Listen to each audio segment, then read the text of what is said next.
Good morning, GM.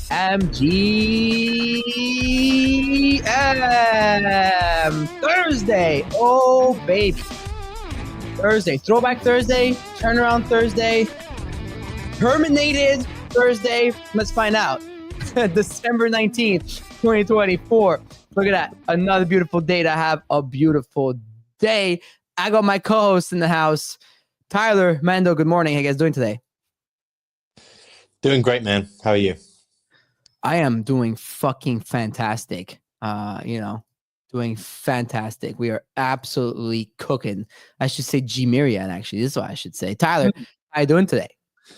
I'm good. I had my wife's holiday party last night. There's a chance I was a little overserved at that party, so I missed all of last night's action. I woke up and I see Stephen Colbert segments talking about Fartcoin, quoting Decrypt articles, and baby, we are so back. Dude, that was like a double whammy for us. You know what I mean? It's like, bang, you got the Decrypt article, and bang, it's about Fartcoin. You know, and bang, then the market tanked. But well, not Fartcoin. I'm sure we'll have to talk about that with the Fart Lord himself. It's actually so funny how you've become the Fart Lord, Tyler. I find that to be the most comical outcome on CT right now. Anyway, today on the show, today market report. I mean, look, we'll have to talk about Powell. You know, I don't think he was wearing a purple tie yesterday, but guess what? Our Powell, because we have Powell at home, Mando is wearing a shirt. Mom, can we get Jerome Powell? We have Powell at home. Yeah, exactly. Yeah. Well, we got Powell at home. And so hopefully Powell at home will be able to save the market with his blue shirt. You know, this is the famous blue denim shirt that Mando wears when the market's going to either reverse or go back up. So we got you guys on the show today. We're going to save you Tyler's top 1,000 or maybe top 10, because as you heard, he was maybe overserved a little last night, his wife's, holiday event.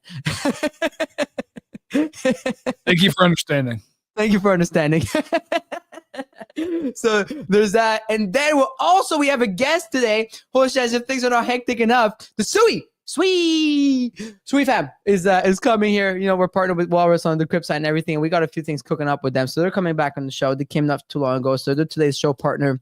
And then last but not least, you know, the vibes. We have a loot box spin coming up as well. Again, I really need someone to win a pudgy. So I changed things up right now. I like up the odds on the penguins again, because now they're a little cheaper than they were last week, but like half the price. So I can like double the odds. You know what I mean?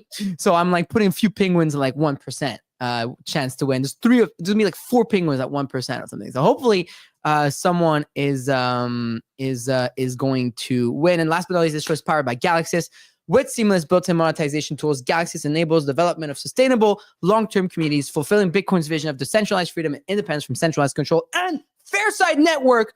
Every day we see people's wallets get drained. Fairside is about to launch the fair alternative to insurance for crypto scams. Check out Fairside Network on X. If you get drained, you won't get wrecked. And definitely be very careful of scams, hacks. This is like scammers Christmas, scammer Olympics right now, a bull market. They love it. So be very careful of what comes next. Anyways, Mando. Everybody on the timeline is waiting for your market report because, you know, people are terrified, shaking. Is this a cycle top? Let's find out. Who is the man, macro daddy of the land? Can you dig it? GM, everyone. Look, I think it will just continue on from what I said yesterday, because I don't think I really said it's really going to change what I said yesterday. I felt as though, we had a little bit of a sea change over the last few days, in that the market was really just being led by Fartcoin and Bitcoin. And then I thought it would be the Saylor stuff that would cause it, but it seems as though Powell has caused this little bit of a correction. He came out and he was just a little bit hawkish, actually quite hawkish. He basically pointed to the idea that they're probably not going to do any more rate cuts, which has been obviously quite a big underpinning of the at least the first half of this year, kind of the rally, that we're going to get an easing in monetary policy. Maybe the money printers go back on. It feels as though that isn't going to be happening. He pointed to inflation under Trump, which is what people have talked about for a long time. You know, Trump's very tariff heavy. I didn't think he would be that, you know, I don't know, forward looking let's say, or presumptuous in what would happen to inflation, but he has been, and he's basically saying, look, Trump's going to lead to inflation. We're not going to cut interest rates. On the back of that, you did see the worst day for the NASDAQ since July, the worst day for stocks since August. You saw Bitcoin head to 98.8K. I think Solana maybe dipped below 200 or hit 200. Yeah, hit it. It's at 190. Yeah, 200. ETH hit around 3,500 area. So a little bit of a weaker period. Now I don't know here. I'll be honest when I say I don't know. Like yesterday, I told you I was shorting a lot of the Dino Vaults. I'd shorted Peanut and a couple of these, like an Act, which like the Binance listings that were back in the day, just because I didn't really see much bid for them. And now I don't know, because I've got these big up downs now across, like I'm long Goat, I'm long Mudang, I'm short these positions. Everything's bleeding. Bitcoin looks like it's probably going to head below 100K to me, just my gut. What I have seen is that maybe I'll share my screen because it's easier, and you guys can follow this. Because you have your own indicators, right? I really just use one, which is like a trend following indicator on a. I'd love to see that. You see that or not? I have to allow it 1 second. There you go. So yeah, I just have a trend following indicator. Bitcoin has stayed strong throughout this, right? It hit the buy indicator around here and then continued all the way up. What we have seen is like the total market cap has suddenly trended below that line, and it last hit that buy signal on the 5th of November and went all the way up. So that's total market cap of crypto that you're showing. Yeah. So what we're seeing right now is Bitcoin dominance is going up, right? Bitcoin dominance is going up, and looks like it's heading back towards this long-term trend we have for a long time. Maybe that's a retest and it goes back south again, but this is a very strong move in Bitcoin dominance. The market is saying it wants to own Bitcoin into the inauguration. Everything else is less so. But as I go through every single one of the other coins, they hit a sell signal yesterday of like a long-term. Well, Solana hit a few while ago, but let's say XRP, which has been holding up a lot of the alts, hit a sell. I don't know what the other big coins have been doing well. ADA, I guess, hit a sell. Like all my altcoins that I track kind of hit that sell. Now that doesn't mean that it's over. It just means that I think we could be in for a bit of a chop here. Like I would be very unsurprised to see Bitcoin head down below this trend line now and hit kind of this lower band around 90K, and then we chop around for a little bit. I don't think it's the end of the cycle, but interestingly, like this wasn't just crypto. Like Nvidia's hit it a few days ago. How's Tesla doing? Tesla, Meta. I haven't looked at these. I don't look at stocks at all. Like Tesla keeps hitting all-time high, but holy shit. How's Meta doing? Because I know Meta was also quite a signal at some point, like the FANG. Let's just look at the Nasdaq, which is this one, and that is very close to hitting that as well, right? Like if it goes below this line, so it is definitely an inflection point across markets. This isn't just a crypto thing, like but dip. So this is why I think it's a really important time to be following what's going on, because all markets suddenly did this. This wasn't just we've like a few days ago, when Bitcoin went down to 90K and everyone just got levered, like it was a levered takeout. Yeah. That is what this is. This is actually like a macro inflection point where Powell has come out and said, hey, we're not cutting rates. And the whole, there's another part to this, which is like, if you look at global M2,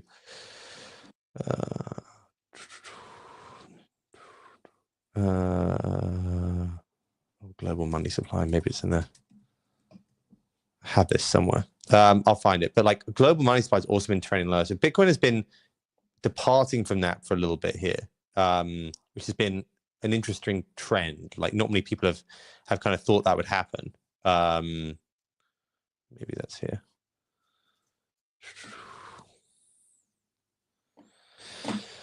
So we've had a little bit of a dip. Well, I guess it's actually gone up. This isn't right. What's this isn't right. Global M2 has definitely been heading a little bit lower, and there's been a bit of departure in terms of the in terms of the correlation between the two of them. So I just don't know here. Like, I don't want to be the guy who's like bull posting at the top. I do think that this is the sort of time where you can wait to see what the market does here. Like, if Bitcoin heads down to 90K and the NASDAQ heads lower as well, you're probably looking for a period of chop here for macro. Like, fully because of everything, because of what the Fed just said. Like, that's not just a bull market dip. And I think that would be fine. Like, I thought this would happen at or around the inauguration. But now I feel like maybe we have that chop for a little bit now. And we may just chop. We may just chop for a little bit. Like last time, for example, when we hit that first sell signal, last time we did this, we just chopped for a few months, right? We went up, down, and that's often what it just leads to. Like, it's just a clean break of like the upward trend. Let's see what happens with Bitcoin. Bitcoin would really, if it went below, 100K, that would probably indicate that, that is more of a chop period. If it stays really strong, like it looked like it just was going to do, and stays like above 102, 103K, and I think you could keep Bitcoin dominance, and people would be like, right, well, that'll be strong until the inauguration. But I think this is a point to look at those things, and maybe not just dismiss that this is just like a mad bull run. So I don't know with my positions. Like right now, I'm kind of hedged and wedged, and I'm working out like what could happen here. Because anything can happen, right? Like you could also have like a bull market short squeeze out of nowhere. You could have everything go lower because of the general markets. It's like anything can happen here, right? Yeah. So what I think will happen, what I know will happen is like the ones that look the most precarious are like is like things like XRP, which like you look at a weekly like that, it's like crazy. You look at ADA, or you look at like these can really have got room to fall. And I think maybe you just have a bit of consolidation around that. Like if Bitcoin to 95K, like obviously Solana and altcoins have not done well, but what I'd really be worried about is like these coins more than anything. Like Solana looks okay. Like maybe it could go down to 180 area, something like that, and still be okay. Like you'd really worry about the bull run. This is on a weekly time frame. If it started to go down below this line on the weekly, right? If we went down to like 175, and then but this up only period, which is what I said today in the tweet, it's like the easy mode period, which we had really from just before the election, I think could be a little bit under threat here. Like, so just, I mean, that's fine in bull markets. Like we've had that before, right, in too. But that's my view. Expect volatility, right? In the words of the great, Raoul Pal, founder of Real Vision and also co-author of the Banana Zone. This is the Banana Zone, sir. Expect volatility on the road to Valhalla. So he tweeted that yesterday, and I think it's like the shortest and sweetest sentence you could hear if you're listening to our show right now. It's like, if you're a trader like Mando, the keyboard monkeys of this world, Wizard of Soho, like these guys are like day trading all day, scalping, fucking cooking up. But if someone like, I guess me, like obviously I'm heavy, I trade, but I'm like just heavy some memes or this and that. I just adjust, right? I kind of do what you told me to do, like that one trade a day. And now it's like one trade every like 5 days for me. Mando, like honestly, like I looked at my journal. It's like, I didn't trade in like 10 days before like yesterday, a few days ago, making some moves. So. Yeah, look, I think that's probably not a bad idea. What I do think is that people, like obviously a lot of the most risky bits of the market, as in meme coins, have already moved a decent amount. They've been battered. Like a lot of memes got if you look at the main ones like PopCap Vlog, like all those Pepe Vlog, like a lot of single one of the major Solana meme coins is down. That very. Apart from Fartcoin, yeah. And you argue Pengu as well. Pengu's held up relatively well. Pengu's holding up very well. Rect is not moving. I said Solana meme coins, but yeah, the ETH by nature have definitely done better. Yeah. I don't think cycle either or anything like that, but I just think like, and I'm not actually one of these people now who subscribes to this like cycle view, 4-year cycle view of crypto. Like I think the way that we've set it up now, it is less cycly. But I do think you could have a period of chop here, and it would be very, very normal.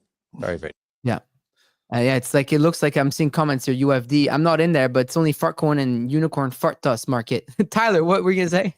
Yes. I listened to Powell's presser yesterday. I mean, Mando's is spot on. Of course, I think one of my takeaways from what he said is there's a lot of uncertainty right now. I mean, Trump's talking about some big policy changes. He's like potentially global tariffs. We have Elon perhaps going to totally reshuffle how the government administration is set up.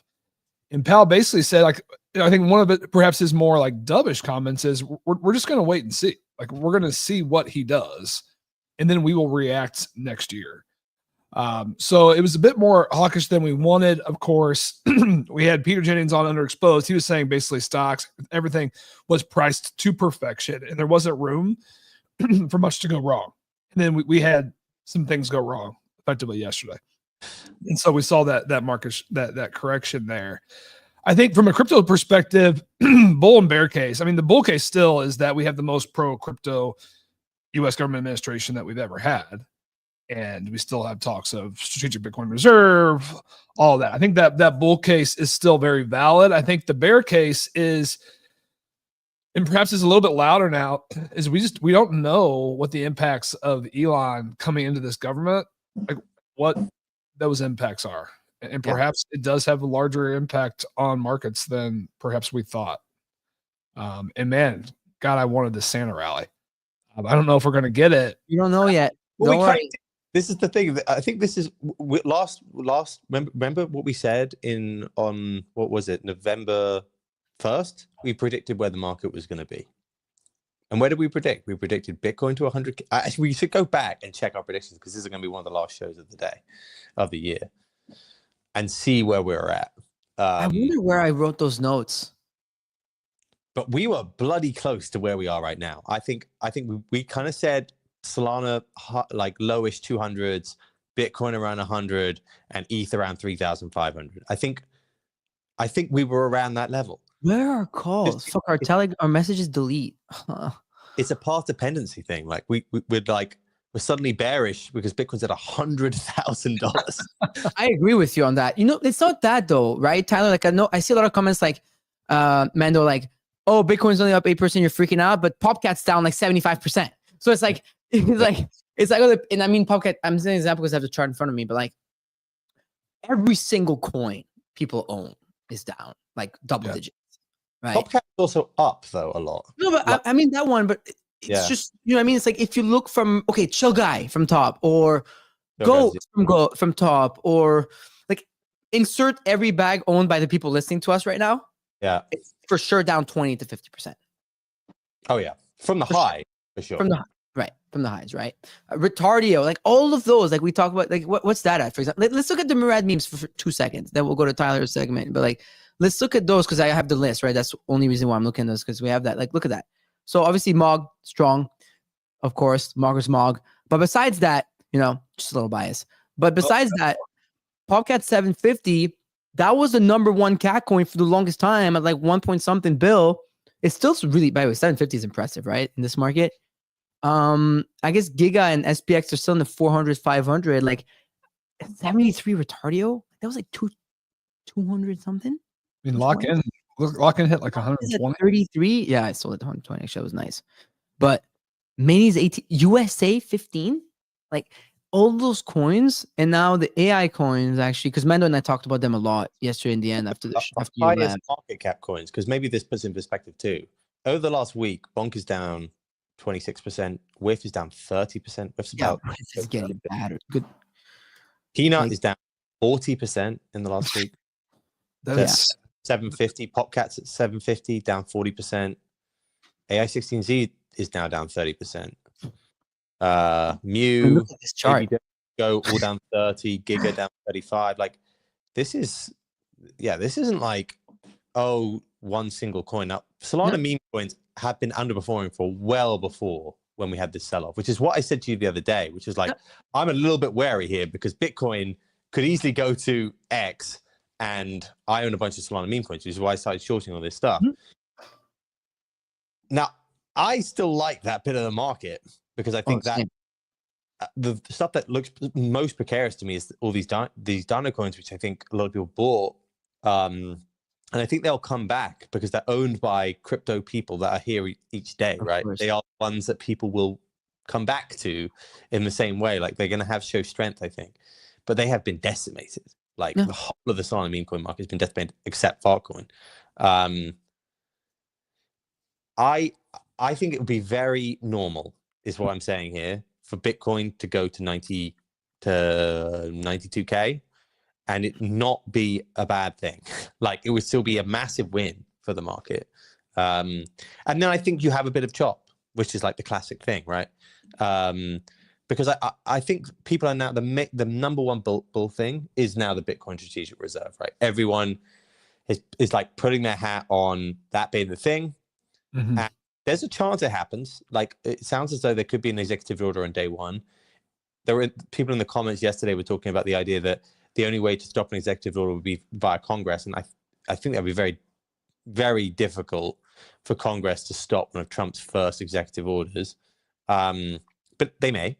Like, you actually don't know. Like, some Republicans are not as pro-crypto. Do you think that's a buy the news event now? Like, I guess that is. I just don't even know. Like, it's just so difficult to work out. Because I feel like putting their hopes on that. And then after that, then it would be more like, okay, now more sovereigns are going to buy, more companies are going to buy.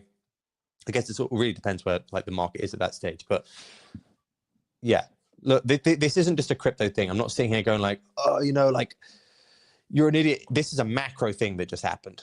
Macro thing is that all markets just suddenly took a bit of a nosedive, and they went to that sort of trend level of support. And Trump is saying something there, like gold, for example, just broke its daily support line. Gold, which has been one of the main correlations, just went under 2,600.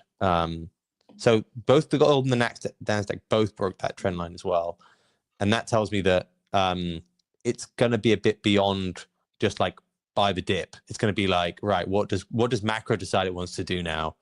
Yeah, and then we'll decide what happens to crypto. So I think the correlation comes back a little bit at this stage. Yeah. Listen, like just regular market stuff. What's up, Tyler? Yes. So I'm curious, man. So does this change the inauguration dip thesis? Right. It was fairly prevalent. Consensus was like integration dump, but people thought we were going to keep running till then. I didn't think it would be a dump. I just felt like it would be a chop from there. Like I didn't know when that would happen, and maybe I thought that it would be something around Saylor that would cause it, and then it's been this, and this is actually in some ways more of an issue, I would say, than Saylor. Like the Saylor one, as we spoke about yesterday, felt like it would be FUD, but it would be like people would do the math eventually and be like, yeah, he's not getting liquidated, up only. This one feels like, right, let's work out if the market takes a little bit of a bath because the Fed is no longer going to be, and that's been a big, remember, the whole of this whole banana zone thing, that wasn't a Trump trade. That was a global money supply going higher trade. That was everything's going to start pumping. And yeah, China's going to probably keep pumping. But if the Fed is going to stay more restrictive, that actually changes some of the thesis of the banana zone. It's not a money printing sort of trade.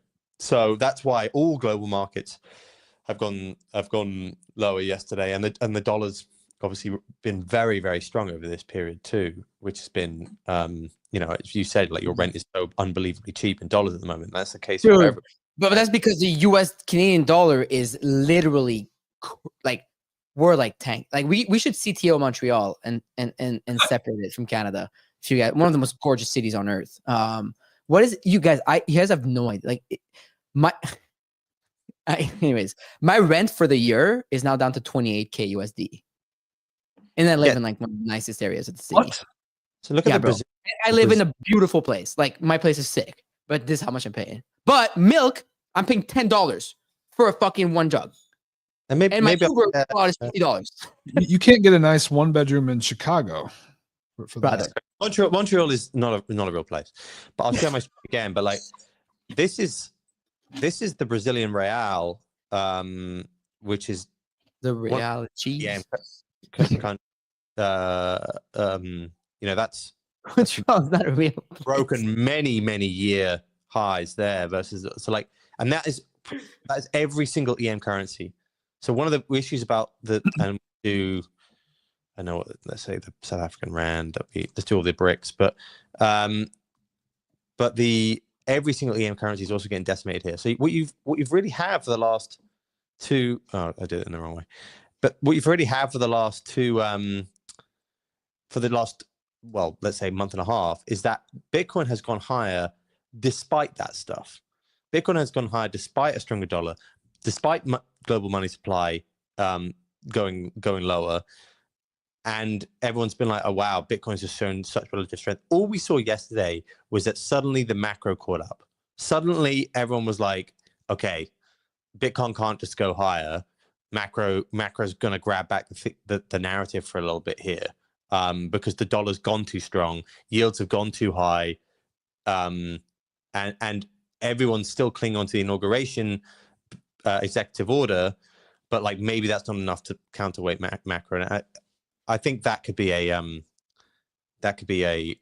medium term thing to look at. Like by medium term, I mean like a couple of months to resolve. I guess the rubles come back a little bit, but yeah, generally the dollar's been unbelievably strong. As Bitcoin, yeah, it does look like it's heading below that line now. But I would look for it. Yeah, I would look for it to just kind of chop around here for a little bit, basically. That would be the aim. So this Bitcoin chop here, and I know we gotta get to topics, but this is really interesting, and people are really liking you getting into the charts today, Mando. We need more of that. So Mando, this chop here, like in the 99 region, 98, 90, let's call it 98, because 98 you said in the chat with me that it was like kind of like a critical point, or like at least something that it was gonna tap, and it did. This 98 102 chop, let's call it, is that not good for like, I don't want to say alt season, but is that not good usually for alts and other coins to flourish? Because now it seems it's not. Yeah. Well, we did. This is what I always remember from altcoin season. Altcoin season, people think lasts for months. In fact, they normally last for weeks. They normally last for. I remember altcoin season 2021 lasting for such a short period. Everyone would talk about altcoin season when ETH stopped rallying. ETH at the time was like not really considered altcoin season. We did kind of have that, but we had it for about 3 weeks, and Bitcoin dominance went from 62% nearly down to 54, and then now is kind of heading back up to 60. So in this 21st to the 10th, let's say a 3-week period, you had an altcoin season, and in that altcoin season, altcoins did crazy things. You know, XRP did a 5x, right? It wasn't like it was some tiny altcoin season. It wasn't Solana meme coins. It was Dino alts. So I don't know if like necessarily we may have had a bit of our altcoin season already. These things are still up massively. A lot of these altcoins, right? People, you might be calling for $5 USDT, but that I don't know if that'll happen. And to be clear, I don't think 98K is where I would call the low on the range here. I actually think it would be lower 90s.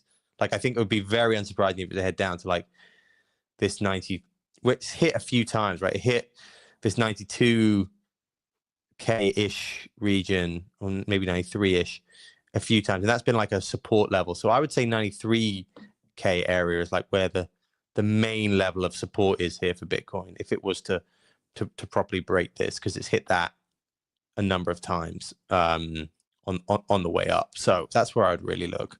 And then we'll see. Like maybe the Nasdaq, maybe the Nasdaq holds on to this line, and we don't see a macro wobble, and maybe the dollar doesn't continue to go higher. I'm but so bullish. Yeah, that's why like this is a little bit of incredible analysis. I feel like it's just like we just need to be in wait and see mode. Yeah, this is wait and see mode. It could all go lower. We could also start to rebound.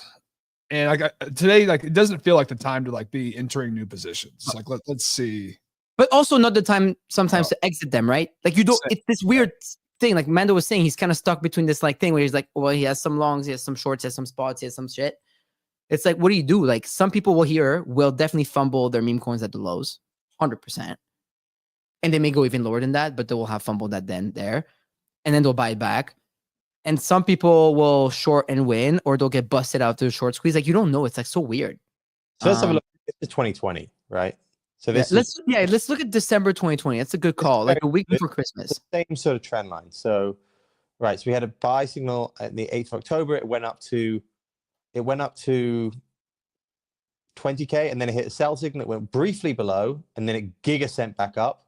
And then the next time it hit a sell signal, went down. We chopped around there for about a month, and then you got a buy, and we went up again. Like often in a bull market, like you'll get these, and it just means a chop around this lower level. And I do think we will probably chop if we go down to like 92, 93K. And the main thing that I'll be looking for there is like the NASDAQ and bond yield. So maybe we do get a bit of a chop in the low 90s before the inauguration, and we do a similar sort of move here, and we go up to 125K after the inauguration, and maybe we get a stronger period there. Like this isn't like the end of a cycle thing. Like that would look at it on a weekly, right? So like if I'm looking at 2020 on the weekly, it was just a clean move up, and then it really just broke when it went through on like the sell signal on the weekly there. That was when we did have another brief high, but like that was basically a chop from there. Do you mind going to the exact same day as today, but not 2020 for me? What do you mean? Like today, like December. Like December, can you zoom in on December 2020? December 18th. Yeah, like literally this day on 2020. Yeah. Yeah, so we were around here, right? 30K at that time. That was a 2020 move, and we didn't break it. And to be clear, we have not broken the weekly, right? But we're up here, which tells you that like it can. There's a lot of room to go down, is what you're trying to say, but it doesn't mean it's going to go. No, and like we could just have a move like we had here, where it just like chops here and there. 40 to 30, like we have a 10% or 20%. What about the other move? Oh, that's the June. Oh, I remember that dip. That was the May dip, right? The hope is that it's this, right?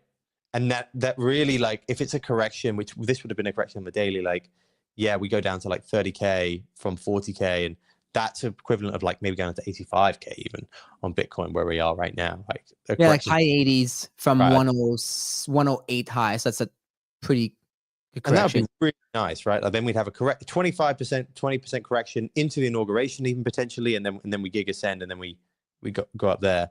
That being said, like if you bring up, maybe bring up ETH. ETH is a little bit closer to these sort of levels. I would guess Solana. Solana looks like it's a little bit closer, so it's difficult. Like Bitcoin looks the cleanest. It remains to look the best. But it could very easily go down to these sort of levels, chop around, and then we have a very similar sort of bull market move where we have a second coming. People get super bulled up about various different things. But with macro, what it just did, I reckon that's what we're gonna have happen. Okay, nice. Do you have the same charts you have there, but for Fartcoin by any chance? Because I got a little clip to play for you. I can bring up the Fartcoin. Do it. Come on, let's do that. Let's. While you do that though, I'm just gonna play. Keep your screen there. I can see your screen. I'm gonna share mine quickly, and that because we won't have time to get into Tyler's topics today because we have Amir from Sui, and we have to get into Sui, then Rollbit, then we want to talk about some Myriad stuff in a minute. But we gotta play this clip at least in honor of the Fart Lord. Despite this turbulent market, you don't see me shaken because I've taken all my money and placed it safely in meme coin. Okay, I'm fine. For instance, I've put it in the very real cryptocurrency called Fartcoin, this is true, which today surged to nearly $1 billion market cap. But I'm not here to brag about my good fortune. Okay, that's the thing about Fartcoin. It's silent but wealthy. Of course, trademark. I mean, you gotta love it. That was like a double whammy for us, Tyler, right? We got the Crypt mention here, right on national television. We still got Jimmy Kimmel, shout out Rug Radio, when he talked about the Trump shit. And now we got late night show with Colbert with the crib. But Tyler, how'd you feel this morning? You gotta give their writers credit. They just minted a new tagline that none of us on CT somehow had come up with. I follow the Fartcoin CT comments. I read most of them. I don't think that I've read Silent but Wealthy. So that was wealthy. And Here. I mean the $500 million reversal candle. Let's look at it. Let's have a look. I mean, Mando, yeah, that was insane. I went to bed last night and I woke up this morning. I was like, because usually I pray before I open Dex Screener, and I'm like, well, I think Fartcoin's gonna be at like, I don't know, 700. I look, it's like $1.2 billion. Like, the fuck is going on? Well, you can't chart Fartcoin. There's No, not enough. I don't like charting anything, but like, yeah, it just tells you that normally with a meme coin, like every single other, I mean, let's pick WIF, for example. WIF, even on it send up, right? It's nasty. You have 60% corrections. Actually, this is actually the futures chart. Oh, Mog. I think I've survived like 85% corrections on Mog. Fartcoin has now gone to a billion and had one. It's just kept going. Like there's a new buyer for it every single time. Like whenever I've thought, even last night, I was like, maybe I should sell my Fartcoin bag here. Like it just feels, it just felt like it was just so unbelievably strong, but also, you know, be the classic top signal as we were talking about in the chat. And then I went to bed with it. And then, like you said, I woke up and I was like, what the fuck happened to that? And then I saw the Colbert thing. So they found another buyer. I don't do it. It's so nuts. Well, it's more than one buyer. I mean, look here, man.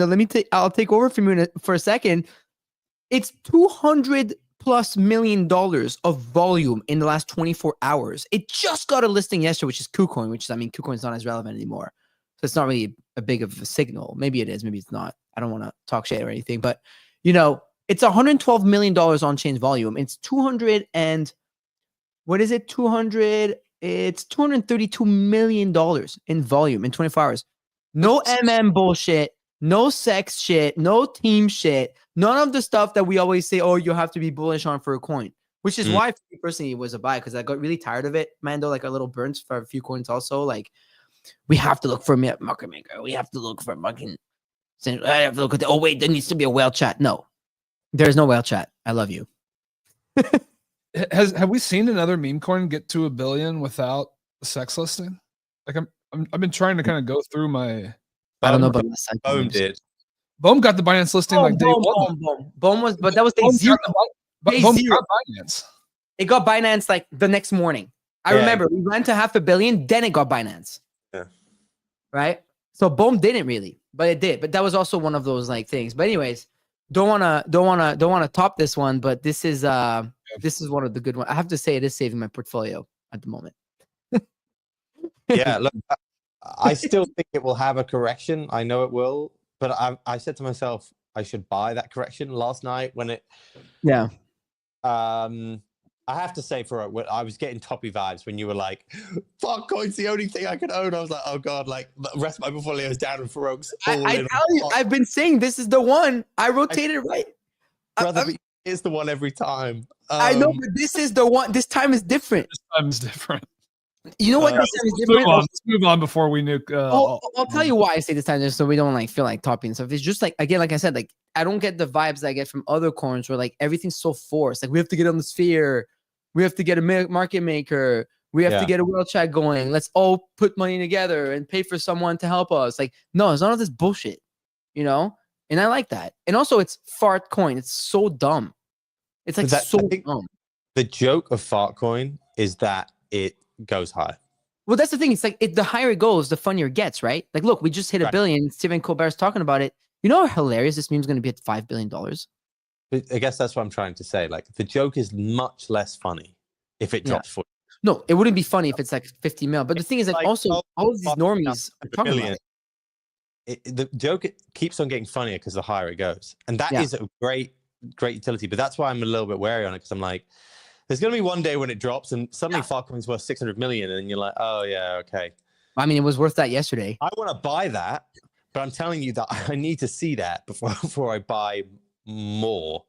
And maybe it does just keep straight lining up to like 2 billion or whatever. But part of me, we'll see. Joke. Yeah. We'll see what happens there. But anyways, this is all credit to Tyler here, who has been like non-stop talking about this fucking Fartcoin like all day long in the FOMO hour chat. Shout out to you. You're probably one of the reasons I was like, fuck this. So thank you, Tyler. I want to thank the doctor, the doctor who was scrolling Fartcoin charts back at $30 million. That was my signal. Oh, it's true. You told us the story about the doctor. We should go back and dig that video up because you were telling your doctor was busy scrolling Fartcoin chart for like 15 minutes. He was right. He's not a doctor anymore. He's a retired doctor. He's a retired doctor. He's a retired 35-year-old doctor. Anyways, all right, listen. We're not going to get to Tyler's top 100 today, but he's going to keep him for tomorrow. But there was still something came on. Amir, hang tight. I see you in the studio, Amir. Hang tight. I got some questions for Sui here. And y'all should hang tight because we not only are we going to talk to Sui right now, but we're also going to talk to we're not going to talk to them, but we're going to do a robot spin so you guys can win some money. But quickly, we have video loaded for y'all. Some news came out this morning.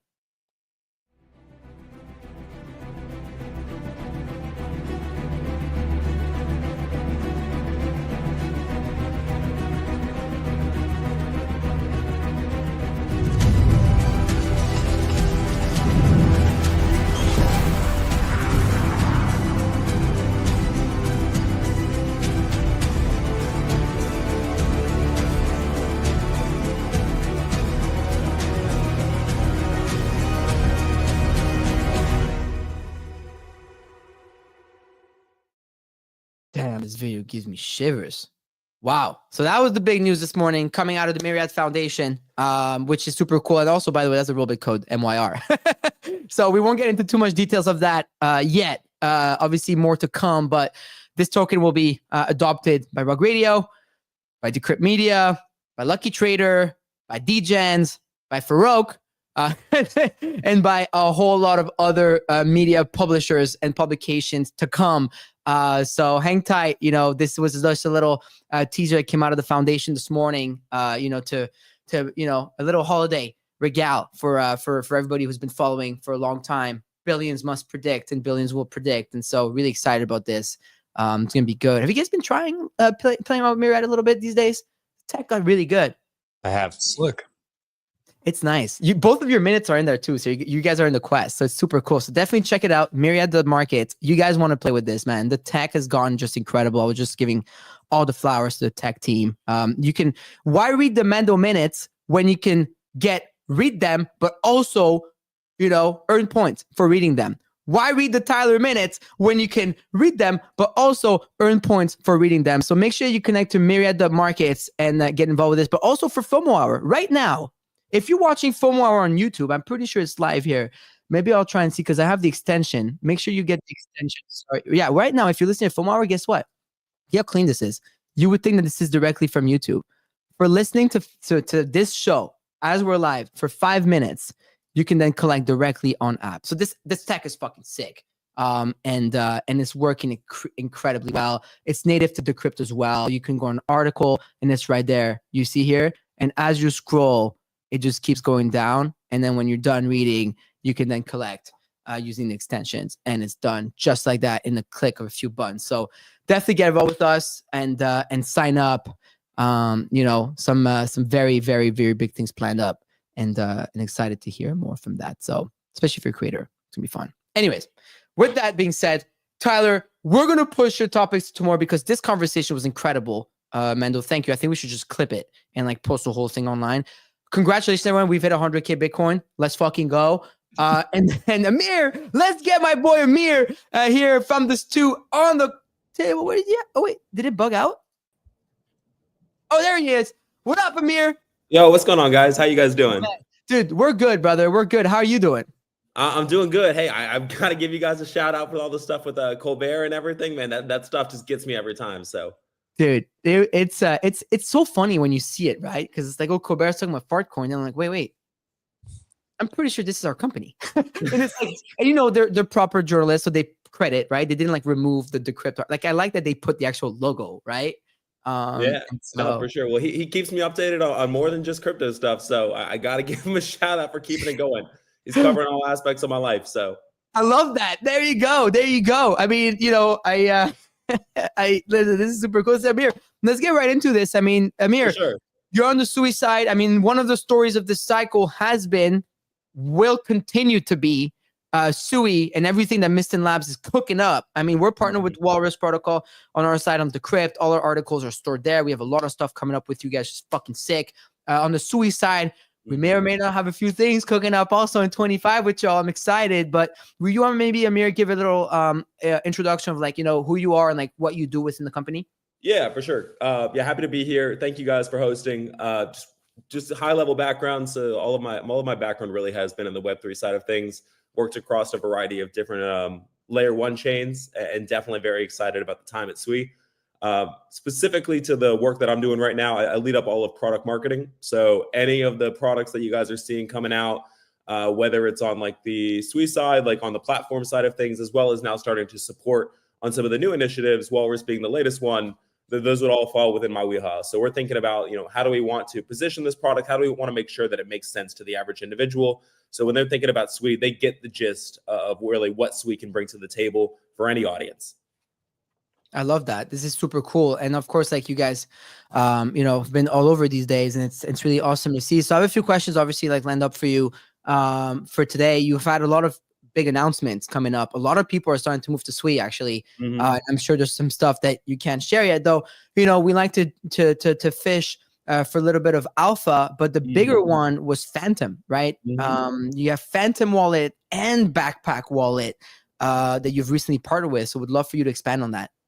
Yeah, no, it's a great question. There's been a lot of momentum recently. Like those were two examples really that help us to emphasize the idea that, our goal at the end of the day is to make it as seamless as possible for wherever you are coming from, whatever ecosystem, whether it's Web 2 or just from another Web 3 ecosystem, that the onboarding side is incredibly seamless. And so while there was a lot of an existing traction related to not only wallets that we worked on with Sui Wallet and Stashed, as well as other wallets that were very early into the ecosystem, the idea was, how do we continue to take the next step in terms of user experience and just focusing on making this onboarding process as seamless as possible? Between these two wallets, you see natural examples of just what you can do with a high quality, high experience, simple wallet overall. And so that was something that really attracted to us with this whole partnership. We think about the idea of, there's a variety of different applications and things you can do on Sui, but the only way to get to those is by having a solid wallet experience. And so by really committing to this idea, like we're very focused on the early side of things to ensure that the overarching end-to-end user experience is just awesome. So yeah, that's really where a lot of the motivation is. And that's really where there's been a broader focus collectively on this idea of infrastructure, onboarding work, just things that make you and your user experience like top tier. No, I love that. I'm definitely a fan. I've attempted to buy a few coins in Sui. It's pretty clean. Oh, for sure. Yeah, there's some really cool stuff going on there, and obviously Backpack. Like I like what these guys have built, right? The Mad Lads guys, and of for course, sure. Phantom is always a huge, have you guys seen like a huge inflow of people like move on? Because like when Phantom announced base, we talked about this a lot on the show. It was a huge onboarder for them. Is that had a considerable like impact for you guys so far? Yeah, no, I would say so. I mean, like even just ecosystem wise, like Solana and Sui tend to be pretty close. Like a lot of components on the platform side are relatively familiar, or at least closer than you would see on more of the EVM side of the house. Just like some of the priorities around performance, user experience, dev experience, like a lot of those pieces resonate between the two. And so you'll see a lot of similarities in terms of how a lot of the communities think. And so to that point, you're seeing a lot of inflows between the two. We've seen a lot of projects as well, not even just like talking about wallets, but other projects either look to expand to Sui or transition. And so, that's been something where there's just a natural connection that started to emerge. It's a great sign, right? Because we definitely take a lot of respect, and we've taken a lot of learnings from Solana. And so it's really great to see these two communities, be so closely tied together. Yeah, that's super cool. I mean, speaking of which, this is a good segue to my next question for you, Amir, is like, why are these wallets and like companies building and choosing Sui, right? Like, obviously I have my ideas why, but like, why would someone, because there's a lot of founders listening to the show every day as well. Like, why would someone come and pick you guys? Yeah, no, it's a really interesting question because like just the whole business model behind a wallet is super unique compared to just like an app or something. Like you need to be very very committed to this idea of user experience. Like you are having to find a way to keep users consistently coming back to your application and making their way through the whole process. Because if they're not actually going all the way through, you're losing that experience pretty quickly. And then the market is just generally flooded. So a lot of reasons that really have stood out for wallets and the conversations that we've had are centered around a couple of things. First, it's very underrated, but like the value a good smart contract language has with focusing on move, that does play a major role in terms of like not only the operation of the applications that are embedded within the wallet, but the operation of the wallet themselves. I think that is something where move in simplicity's sake is like the biggest connecting point is move is focused on DevX, making it as safe as possible, as easy as possible. Like you should be a lot more confident in your ability to just intuitively work through the move programming language, as well as feel safe in doing so. So that's one thing I think that's come up a lot. Second has been a lot of the primitives on Sui. A couple examples that really come to mind and things that we've leaned into on the past. One is ZK login. The simplest way I can describe that is you're able to log in with like your Gmail. You're not having to deal with like the public keys, the private keys, like all of that noise that can be really overwhelming, especially not only for a Web3 audience member, but someone that's coming fresh into the space. So you're logging with your Gmail, your Apple account, whatever it may be. It's a fantastic user experience. And then finally, there's pieces related to sponsored transactions. Account abstraction was a really big trend in Ethereum like a year or two ago. This is really pieces that we've launched with and areas that we've really looked to focus on. Collectively, all these three pieces together are not only giving you a great backend DevX experience, but are making it so the amount of things that you need to do to get started on your wallet is just seamless. Like it feels like you're just engaging with another application on the web more so than a very embedded crypto experience. Yeah, no, I love that. And those are all great points. So like, which also that's perfect segue is then like, what you guys have had a lot of success this year. I mean, Mando has mentioned you guys on the show, I think like a bajillion times. Organically, I want everybody to put that on the record. Hell yeah. Organically mention you guys. And obviously I know Papa Raul is a big fan and obviously intertwined with you guys as well. But it's a lot of people talking about Sui and obviously for the right reasons. You guys are fucking cooks. And obviously I'm a fan and a friend of you guys behind the scenes, but like so why have you guys had a good year? Like, a lot of people weren't familiar with Sui, right? And probably saw all the practice and all that, and that's not what we're here to talk about. But hey, this is what gets the people talking. And so, why do you think you guys are having so much success this year? No, it's a good question. So, I mean, when you have a lot more confidence on the foundations of the platform, whether it's like the things that we talked around DevX, user experience, performance for sure is like a very underrated. What was a very much a hot topic for comparison, but should really just be more table stakes. Once you feel a lot more confident in the platform's performance, then you start expanding to the idea of use cases. And so where we've seen really a lot of traction on the early side of things is first DeFi. DeFi from day one was really starting to establish a lot of prominence. You were seeing projects that were not only building organically within Sui, but starting to be attracted to some of the primitives and pieces that were built out that were very specific to that use case, whether it was components related to Deepbook or like the wallet, like just some of the performance metrics, like all of those very much created a nice sounding ground for high quality use case flexible DeFi. So that's naturally something that started to come up very early. However, we were also very focused on this belief that gaming had a lot of potential in the Web3 space. We've gone through waves of gaming and there were moments where it just felt like it was complete garbage, to be honest. Like when we think back to like the Axie Infinity days or others, it was like a novelty, but it really wasn't practical in terms of long-term scaling. But again, when you have a lot of these pieces that not only focus on the performance of the platform, but again, primitives that are more tailored to gaming, around randomness, around working with things like kiosks for NFT, rule setting, closed loop tokens, there's a lot of these pieces that are just built into the overarching platform that, again, make it super seamless on the idea of focusing on gaming. Now, DeFi naturally took off just because, the ability to stand up and have product market fit around something like that is just a lot quicker. DeFi is more familiar. Gaming's did not have a great example. This is still very much a first to market play.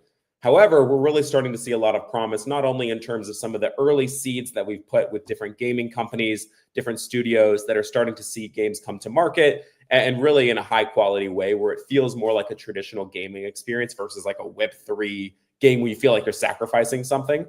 And that's something now where I'm seeing from a use case perspective, this is standing out. Now, this isn't to say that there aren't other use cases that are really seeing early traction. There's DPIN, there's AI, there's RWA, like you name it. Like every use case has found a home in some sense on Sui. But really where we've seen just clear product market fit to date has been first DeFi and then now gaming. Yeah, no, that's huge, and would love to see that. So like with that, like last question for you, Amir, is like, what are you excited about in 25? Like any new products, any little alpha you can give us? Like what's give us something. Man. Well, no, you're speaking my language. Well, hey, there's a couple things that I'm really pumped up about, and like these are things that are ongoing, but like they still have a ways to go. First is like, as we talk about gaming, like we are now just in the point where games are starting to launch and people are able to see more of what you can do really in the gaming space and this new iteration of what this actually could look like for crypto. And so that's something that I think is really standing out. This in parallel with this SweetPlay OX1 device, I think that's something that is really starting to just get familiarity of what this means and what it actually offers. It is not just this piece of like technology that's focused on rewards or anything like that. Like this is a really high quality device that will allow people to play with both Web 2 and then Web 3 games collectively in one device. You know, that's something that is really exciting. There's more to come there in terms of actually bringing that to market. But being able to see something like that and just seeing a high quality device that's attractive, regardless of whether you're in the industry or not, is something that is really exciting. But there is another piece here. So we talk a lot about Sui and we talk about the compute layer and just making that as strong as possible. But to Myriad Labs' overarching goal, they're focused on revitalizing the whole internet. And that has like 5 or 6 other pieces in the future to really think about in terms of what else do you need? And Walrus is that second step. Walrus is redefining storage, but not really just static storage, thinking about what you can do with your data. And so that's something I think that'll be a great next step in terms of pairing that with a Sui or another blockchain to really think about the idea of how you can do more with your data, which is really just exciting to think about. That's awesome. Well, congrats on everything, Amir, and excited to see what comes on the Sui side next year. Very excited for you guys. So thanks for partnering with us and excited to do more. Awesome. Yeah, I appreciate it, guys. All right, man. Have a good one. All right. Well, time has come for your favorite time of the day. I get it. You only listen to us because we've given $1.2 million away this year so far. Not because we have incredible market insight like today. Today was like Mando's Olympics. Really? Dude was on one. Dude, you were on one, dude. I need you to share your screen more. That was something. I mean, it was so crazy that Tyler messaged a group chat. I was like, guys, I think I'm just going to skip my shit today. This is like really good. It was good. Like I needed that. It was. You know what? I needed that too. That was almost therapeutic. And it felt good. So that was good. Thank you, Mando. Anyways, that's what it is. It's not a scary situation. It'd be very natural. You see, I've become used to this. Don't think it's all over. Also be cautious. Just mute Keyboard Monkey, honestly. Brother, KBM I muted KBM last bear. What are your shorts? What are your shorts? And I was like, I've told my shorts, which were Peanut and XRP and ADA and all this sort of stuff. He's like, I'm gonna short loads. I short everything. And then I wake up this morning and his only tweet was like, I guess it's all going back to all-time highs. And I'm like, no, I know how short he was, and it was absurd. I'm like, brother, just like if you're gonna be short, have it for a little bit longer than like an hour. We got to get KBM on here at some point. All right. Let's see. Wow, there's a lot of signups. So raffleball.xyz, MYR was the thing. MYR is also the ticker. So let's go. Come on. What the let's go, baby.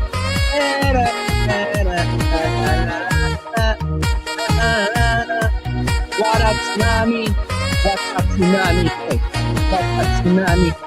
What up, tsunami? What? His name is so funny. What? I love it. What up, tsunami? You win, baby. Come on stage, big kicks. What up, tsunami? Are you here? What up, tsunami? We're gonna need you to come on here. We're going to need you to come on stage. What a tsunami. We need you to come up on stage. Oh, there he is. It's funny. He's got a meme land thing. I was actually texting with Ray during the show. What is meant to be? It's meant to be. What up? What a tsunami? What's up, man? I'm shaking. Well, I'm shaking too, but for different reasons. But I got Thank you so much. All right, brother. So we got 3 penguins, but now they're up to 1% each, and then a bunch of red guys and some really nice ones too. So are you ready? Yes, sir. All right, let's spin. Keep on, keep on. And oh shit! Okay, you are. Congratulations. Thank you so much. You're very welcome. It's still $2,000. Congratulations on winning man. the red guy today. All right. Thank you. You're welcome. We'll reach out to you. This is so funny, guys. All Like red guy's like, fuck. I know. I Poor Obi. every time. Poor Obi. It's like, that's why I stopped putting rugs in there, because then like people win our NFTs and I'm like, fuck. I'm like, oh, fuck you, dude. Okay. Anyway, What? What? Where are rugs? They've gone up, right? I don't know where they are, but wherever they are, they should probably be much Here higher. we go. Token coming. 0.15 ETH on Blur. Not bad. Not bad. You like waiting for the last seconds of the show to drop some alpha, Amanda. I noticed that. You keep the people that are here after the, Yeah, rugs are doing good. I mean, rugs have always been meant to do well. Because, we're a good team, so definitely pay attention. Definitely pay attention, everyone. Myriad the markets. Sign up. I'm gonna hammer this into everyone's brains. So that the day everything takes off, you will be very happy. So with that, we'll see you tomorrow morning, 10 a.m. Eastern Standard Time, for one of the last shows of the year on FOMO Hour. Let's go.